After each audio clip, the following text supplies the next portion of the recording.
د طالبانو د مشر ملا هیبت الله اختریز پیغام او د سولې په اړه یې تازه څرګندونې دا چې ملا هیبت الله تازه څه ویلي دي دلته یې له موږ سره په دې ویډیو کې کتلی شئ. درنو لیدونکو السلام علیکم، وخت مو په خیر.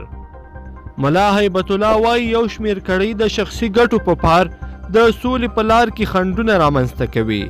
د طالبانو مشر ملا هیبت الله اخوند په خپل اختریز پیغام کې ویلي افغان حکومت دی د سولې په لار کې خنډونه نه جوړوي او ژر تر ژره دی د سولې راتګ لپاره رښتیني ګامونه اوچت کړي.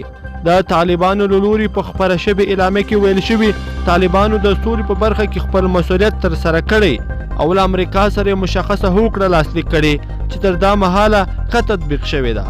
هغه تور پورې کړی چې په افغانستان کې یو شمېر کړیو ته ملي ګټې مهمې نه دي او د واک د ساتلو لپاره ملي مسایل د شخصي ګټو لپاره قرباني کوي، نو ځکه د سولې په لاره کې خنډونه رامنځته کیږي.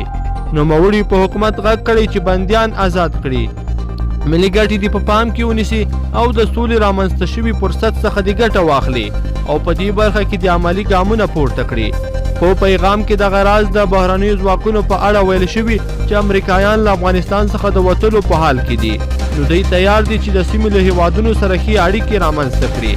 هغه په افغانستان کې د سولې راتګ د سیمې او ټولې نړۍ په ګټه بللی دی.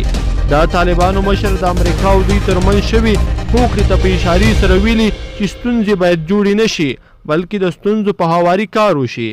هغه د امریکا له لوري د دوی په کسانو وروستیو بریدونو ته په کتو دغه خبره کړې ده. یاد دې وي چې ملا هیبت الله په تیر اختر کې طالبانو ته سپارښتنه کړې وه چې امریکایانو ته دې زیان نه رسوي او اسلامي مبارزه دې جاري وساتي. درنو لیدونکو په دې هیله چې دا ویډیو به مو راسره تر پایه پورې کتلی وي.